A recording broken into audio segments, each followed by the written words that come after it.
Hello, everyone, and welcome to United Way. Live United. I'm Terry Westerfield, and joining me today, I am so pleased to have friends in from Kingsley House. And I want to welcome to the program the man that makes it happen, Dr. Keith Lederman, who is the CEO at Kingsley House. Hi, Keith. Hi, Terry. And joining us today is also Karen Schutz. And Karen has a big job as well. She is the program officer for community services at Kingsley House. Hi, Karen. Hi, good morning. For all of you who listen in and join us on Sunday mornings, I want to let you know that Kingsley House is United Way of Southeast Louisiana community impact partner. It is a nationally renowned and is the oldest settlement house in the South. It has served more than 500,000 people since it was founded in 1896. And today, nearly 7,000, I imagine it could be larger than that, Keith, infants, children, youth, parents, and disabled and the elderly from throughout our region participate in a comprehensive array of nationally accredited and state certified programs. And I think I have to start with that first question we're often asked: what is a settlement house? What does that mean? Yeah, that's a good question. So settlement houses began here in the United States in the late 1800s. It was kind of the height of the Industrial Revolution. And so there was lots of immigration that was going on at the time, as well as lots of migration from rural agrarian areas to the big cities, to the sites of big industry that was happening at that time. And there were lots of issues that developed as a result of that. Folks needed help with language issues, cultural and language barriers that were presented within those cities. And New Orleans, was the same as a lot of big cities at that time in terms of pockets of poverty that began to develop because of the many barriers that existed and prevented folks from having access to the opportunities. And so that's how settlement houses came about, was really folks who wanted to try to help in those areas, moving in to the areas and living and working side by side with the residents that were faced with the challenges, with really no preconceived notions about what we were going to do at that time as a settlement house to resolve those issues, but with the determination to work side by side with the residents to reach those resolutions together. And that's kind of been our modus operandi ever since. I was just going to say, there is not a lot of change because you're always there. That's what Kingsley House has done. You have adapted to the needs of the people in your communities that you serve. Exactly. And so, that commitment, that determination to work alongside our community and key stakeholders in our community, our program participants, and the residents of New Orleans and the greater New Orleans area, so that we can help identify where the needs exist and then try to help, along with our fellow United Way community impact partners, be part of that full and comprehensive array of services available to folks throughout Southeast Louisiana to help fill those needs and really accomplish our mission, which is all about educating children, strengthening families, and building community. Well, let's talk a little bit about that. Maybe Karen, because overseeing the programs and working with that, I'm always taken when I go to Kingsley House. It just you can't help but smile. You walk in there, and the next thing you know, your jaw's kind of hurting because you literally have this grin from ear to ear. You see all the wonderful, little tiny children, all the way up to some of our wonderful seniors who are there, have such rich lives and what they have done. And you are just serving everyone. Yeah, absolutely. It is a place where you do smile a lot, and I think about just going into work in the morning, because when you arrive at our main entrance on Constant Street, you're going to see our seniors, arriving for their day, and they're going to go in through one door, and at the very same time, you see the Head Start kids arriving with their Kingsley House burgundy shirts on, and they're going through the other door. So you have the full spectrum, and we're going right in the middle. Yeah. So it is a place where you smile a lot, and I think we're very fortunate. Keith and I talk a lot. Our offices are next to each other.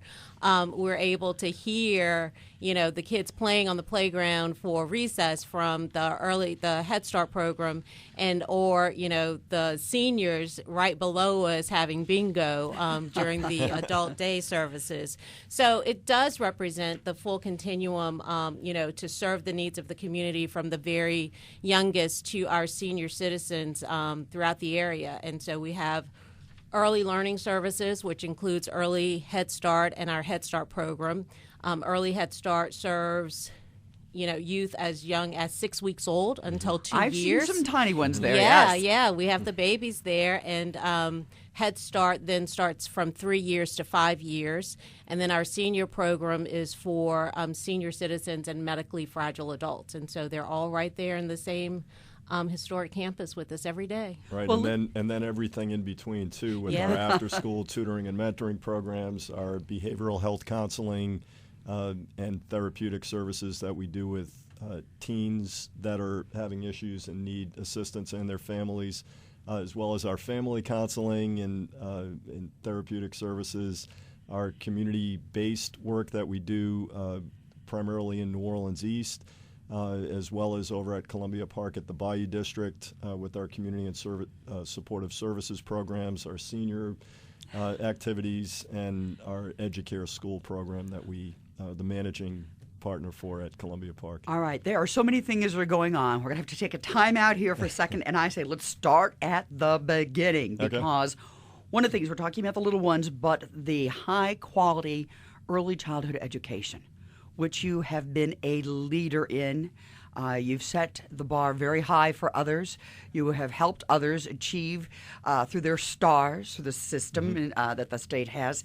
Let's talk a little bit about that, because we all know that high-quality early childhood education is going to be a catalyst for setting children on the right path and leading them to success in life, and Louisiana as well, for their future.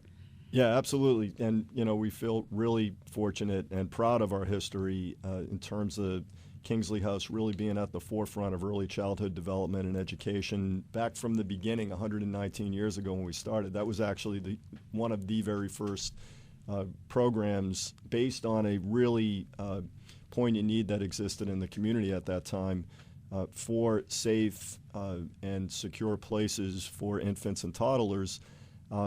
And so we, working alongside the community, helped start one of the very first child care centers, professional child care centers in the city of New Orleans. The first free kindergarten in the state of Louisiana began at Kingsley House. So we've had a lot of experience at early childhood development, but also a lot of lessons that we've been able to learn by being one of the very first Head Start delegate agencies back in 1966, 67, and partnering with Total Community Action. And being a delegate ever since that time, and now being an early Head Start Child Care Partnership grantee, one of the 4 grantees in the state of Louisiana, which is a new development over this last year, a whole new initiative, and then also being the operating entity for the Educare School of New Orleans, which began in October of 2013 in partnership with the Bayou District Foundation, the Educare Learning Network, and a whole host of national foundations and corporate support on the national as well as on the local level. It's really been an honor for us to be a real integral part of the early childhood development network that now exists throughout our city and throughout the state. Well, I see still you- lots of challenges, though. There are, but sometimes it's a little bit tough. You're the leader. You're not the follower. You've got to break through and do those things. And we learn from you, the rest of the nonprofits. I would say we're one of a number of leaders in our state in the early childhood development realm.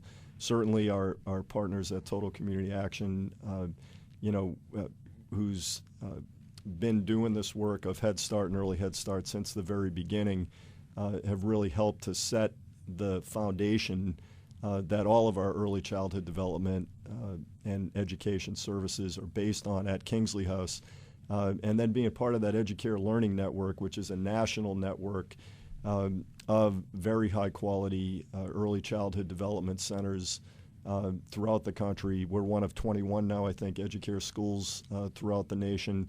And again, with Head Start at the foundation of that work and the standards of Head Start, and also the nationally established standards of best practice from our accreditation with the Council on Accreditation of Children and Family Services, and then now being in compliance with a variety of state standards through the state QRS system. Lots of high quality standards that we really see as a great seal of almost like the Good Housekeeping seal of approval on our early childhood development programs, as well as all of our programs and services at Kingsley House. Well, that's it. You said so many things that more Sorry. questions have to ask. No, but you get me going on this stuff, and I just keep on going. You can tell you love it.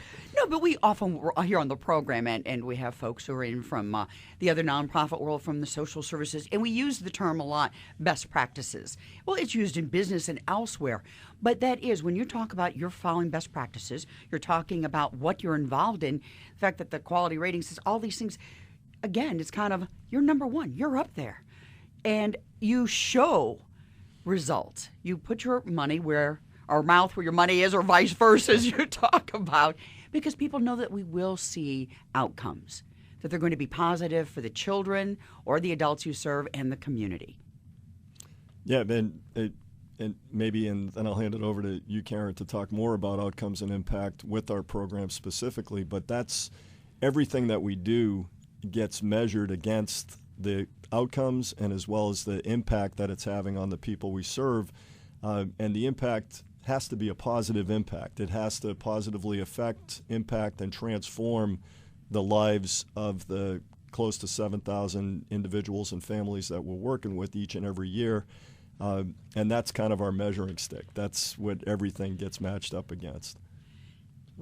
And Karen, I know it's got to be tough then when you put these measurements in place, but it also gives you an opportunity, again, to go back, I would think, to you see the needs. How can you match the services to the needs, and are you doing it in the right way? Are you making progress? Because that's what it's about. Absolutely. I mean, we always want to measure our services and assess what we're doing relative to those community needs, and to make sure that we're delivering quality services to all of our participants, from adult services program to our youth services and the community counseling center, as well as our community supportive services as well. Yeah. Well, I want to go back, if we can, for just a moment. I don't know if this is a question for you, Karen, or for Keith, but EduCare was mentioned, and everything that's going on, again, and this is under the realm of early childhood education with Columbia Park. That is, please, let's talk more about that, because you're fortunate enough to get coverage in the news and other things, but I'm not sure that everyone understands just how important this is. And I don't know if I should call it a prototype, since you said there are 21, but it is the first in this area, isn't it? Right, the first in the Gulf South, the first EduCare school in the Gulf South. And we were the 19th EduCare school to open nationwide back again in August of 2013. And EduCare is a high-quality model, national model of early childhood learning that at EduCare New Orleans, we serve 167 children ages birth to 5 years old. And it's operated and managed by Kingsley House, but it's also part of the much broader community redevelopment effort that has been led by the Bayou District Foundation that really aims to revitalize an area of the city in Gentilly that was really devastated by Hurricane Katrina. And it's the immediate footprint of Columbia Park at the Bayou District is what was known pre-Katrina as the St. Bernard Public Housing Development. And so, really with the Bayou District Foundation's vision for that mixed income community redevelopment, which again was a post-Katrina phenomena, business leaders in the community really wanted to do something to help in the community revitalization and recovery, but do something that built off of nationally established models of best practice. And so we found, Bayou District Foundation found that model in the East Lake area of Atlanta, which is a phenomenal mixed income public housing redevelopment that has at its foundation education, starting with early childhood development, birth to age 5, K through 8 charter school, and really helping to provide the resources that children and families need in order to be well on the road to academic success, lifelong learning, and lifelong jobs and all of the things that we know a very high quality early childhood development experience and K through 8 education and then through high school can lead to. but really having that all within the footprint. I was going to say of one the area, community kind of a redevelopment. one-stop shop almost. Right. It's what every community, every neighborhood really needs to be sustainable over the long term, and all of those resources that a community needs, and that's what Bayou District Foundation has, again, built off of the East Lake model in Atlanta, a purpose-built community, and then taken it to a whole other level. So it's really for Kingsley House being a partner with Bayou District Foundation, as well as other community-serving organizations and other United Way community impact partners that are part of the Bayou District Foundation initiative at Columbia Park. Again, being at the forefront, really, of what high-quality community redevelopment is all about here in New Orleans has been a great honor for Kingsley House to be part of. I would say it is so important, and it's quite amazing what's going on, and I see how all that dovetails in again to the other programs, Karen, that you oversee and work with so closely, because it is that whole continuum of starting with our little ones and then moving up, because what happens to those teens after school? And if mom or dad are working, or their latchkey kids used to be the term, and maybe they need some outside help, whether it be tutoring or just a safe place to go, and here we come. Absolutely. So there are wraparound services that go with that when we talk about strengthening families and really, helping to folks engage in vibrant communities. So, our after-school program is a great example of that. And right now we have after-school programming in partnership with Ben Franklin School uptown, and also at Einstein Charter and Einstein Charter Extension in New Orleans East. So we provide, high-quality academic enrichment activities for kids, as well as just, the break time that they need after school. And in addition to that, we provide summer camp in partnership with NORD. So we have a summer camp program that serves more than 200 students, both at our Uptown Historic Campus, as well, again, in New Orleans East at the Einstein campuses. So we're excited about that. They, an array of, enrichment activities for kids, from cultural and arts programming and computer literacy skills, and again, that academic support that they need as well to be successful. And and oftentimes that's why summer camp, when it's modeled after what you're doing, is so important, because you don't lose that. What I think they used to call it the learning gap or something. Yeah. Please, that kind of summer loss in between. Right. Oh, school's out, let's go crazy and have fun, and now you can still have fun, but you're learning at the same time. Right. It's structured fun, Yes. right? Yeah. We want to keep kids engaged and keep them, on a positive track throughout the year. And it's really important to have those programs such as after school and summer camp. Well, let's talk some more, too, about that next, let's say, movement forward, that next chapter in life. Before we get to our elderly seniors, who are just amazing, and how you keep them all engaged. But then you have others. You're talking about the wraparound services, but just what I see you offer that community as a whole, especially when I'm thinking of the Uptown campus. That is amazing, too. Oh, absolutely. We have the Community Counseling Center, and as Keith mentioned earlier, we operate services, and those are therapeutic services for our participants that are seeking help. Sometimes it just becomes really challenging, right? Day to day, getting by, and so we will serve anyone. It can be self-referral, either in office at Uptown or in our New Orleans East office, or in the home or community. We'll go where that participant feels comfortable to offer them that therapeutic guidance and support so that they can face those life challenges, and also to really prevent any destructive crises from taking place within that family unit. So it becomes preventative as well. Absolutely preventative. Absolutely. So that is a really, important service that we offer. And again, in partnership with the Bayou District Foundation, we operate at Columbia Park with our Community Support Services program, and we offer support to that Columbia Park residential community and their Heritage Place, which is their senior center at Columbia Park. And so we have activities. We have an activities coordinator that works at both our Uptown campus and at Heritage to really engage the seniors, to keep them motivated.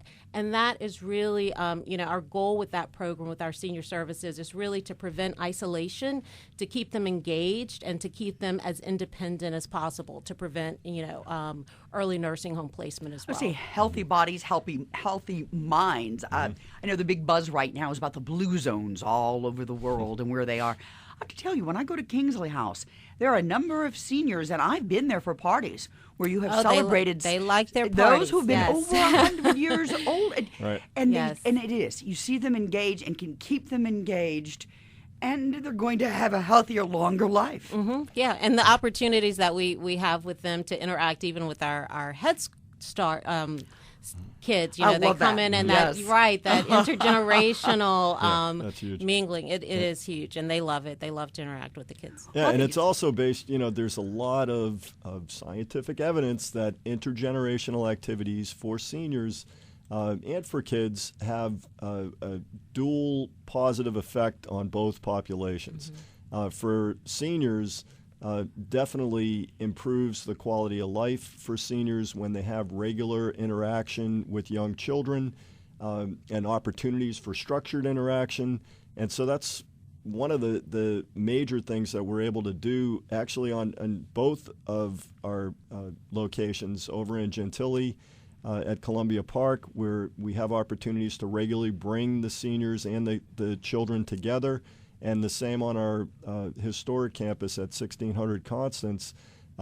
It's kind of built into the fabric of the work that we do, but it's built in for a very specific reason because there's evidence that supports That it works. Right. Yeah, absolutely. And for the children, our children are. It's amazing. We hear so many times when our children transition from Head Start at age 5 and go into kindergarten. And they go to schools throughout the city because we have children coming from almost every neighborhood throughout the city to either the Educare School or our main campus location at 1600 Constance for Head Start and Early Head Start. And wherever the children transition to, we always hear feedback from teachers that say how our children are the most accepting, the most welcoming of other children, other adults with differences. Our children are used to being around seniors. They're used to being around folks that are medically fragile, have pretty severe challenges that they're dealing with. Folks in wheelchairs, folks on walkers, folks with canes. A lot of the things that small children, if they're not accustomed to being around, there's the fear factor, right? Right. Our kids don't have any of that. They embrace difference and make that just part of the fabric of what their world is. And so teachers love those kids. Well, I have to tell you, one of my favorite memories is over there. It's exactly what you're talking about. The seniors had been in the very large room, and they were having a little snack, and some of them were playing cards or checkers or different things. And one of the elderly gentlemen was getting up, and actually I had talked with him because he was a veteran, but he had a cane and he wasn't the steadiest. And the little ones had come in. And another little boy jumped up and got up and started kind of moving him to get out of the way because this gentleman was walking through. Now, when you're 3 or 4 years old, but you've developed this relationship, this bond, and you can see and know that, he's coming through, let's help him. And I carry that with me all the time. It's just amazing. And I've seen them. It's like having grandparents there every day to an extent for many of these children. And it's just quite heartwarming. But as you said, it has a much higher. That's part of early childhood development, right? It all has to do with behavioral, social, emotional. It's not all about academics. That's a huge part of early childhood education and development. But it's all of these other pieces. And, what do we talk about all the time? A healthy respect for elders, a healthy respect for adults that we want to make sure that our children have and youth have. And that's ingrained from birth in our programming. Well, I tell you what, with so many programs that you have, that it's just amazing to me and what you're trying to do. And you have a beautiful facility. Yes, it's historic, but I know that you want to grow. And something very important has happened just recently. And if we could talk about this momentous groundbreaking ceremony for the Patrick F. Taylor campus. Let's tell everybody, because I think it's such good news, and we're talking about smiles. Keith, I think you've got the email grid going right now. Yeah, well, we were just, again, really pleased that on April 2nd, Kingsley House was able to break ground on our new Patrick F. Taylor campus. This has been a project that's been in the making for about 15 years now. And thanks to the help of the late, great Mr. Patrick Taylor and Mrs. Phyllis Taylor, and lots of partners that we've been able to bring to the table, we, again, were able to break ground on a 24,000 square foot expansion of our campus directly on property that we own directly adjacent to Kingsley House. And working together with Trappel and Peer Architects and now Trimark Constructors, who's our contractor for the construction, we, by May of 2016, will have substantially completed and have ready for occupancy the new building, half of which will house up to close to 100 infants and toddlers. Wow. And then the other half will be for a brand new state-of-the-art adult day healthcare center for a minimum of 100 seniors and medically fragile adults. And what's really unique about having this opportunity to kind of build from scratch these two, Center for Infants and Toddlers as well as for medically fragile adults and seniors, is that we are going to be able to build it in a very purpose-built, intentional way that is going to be ergonomically correct for the needs of infants and toddlers as well as the needs of medically fragile adults and seniors. And that's something that, in our historic campus, it's a beautiful facility, but we've retrofitted everything. We make it work, and it's all in, according to state standards and licensing and nationally established standards of best practice. But for these two populations, starting with at birth and then all the way through folks ages 100 and over, having an intentional purpose-built facility that can really accommodate these are some of our most vulnerable members of our community, and to be able to accommodate their needs on the physical level. Well, I'm thinking, is I almost really, get really this important. imagery of high-low, the lower things building. You're talking ergonomically for someone who is only a few feet tall. To the elder folks, and not only for restrooms, but just how they sit or where they might be participating or how tables but everything that means a lot. And how they can feel comfortable and continue. The bodies are doing well, the minds will follow. Yeah, and it's the new campus really has a number of very important partners, and of course the Patrick F. Taylor Foundation provided the seed investment, $1 million seed investment to help get everything off the ground. But we've had just wonderful help from the Louisiana State Legislature, the Governor's Office, House Speaker Pro Tem Walt Leger, and other members of our state legislative contingent here in the greater New Orleans area have just been terrific.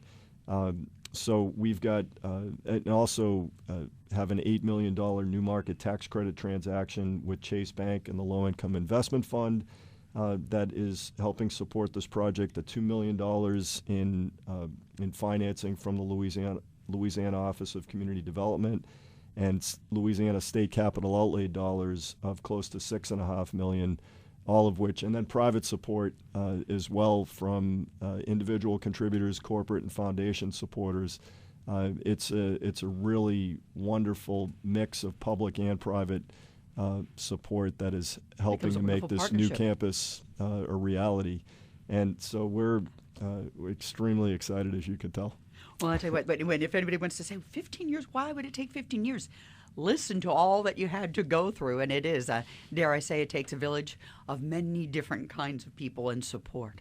Absolutely. I'll tell you what, this has been a wonderful half hour. We're almost out of time. If I would like you to have the last word, Ms. Gare, in just a few seconds if you can, where people can find out more information about Kingsley House. Is there a website, a number they should call? How should they get in touch about programs? Of course, yes, of course. All of our programs are listed on our website, which is Kingsley House, KINGSLEYHOUSE.com. .org, so all one, kingsleyhouse.org.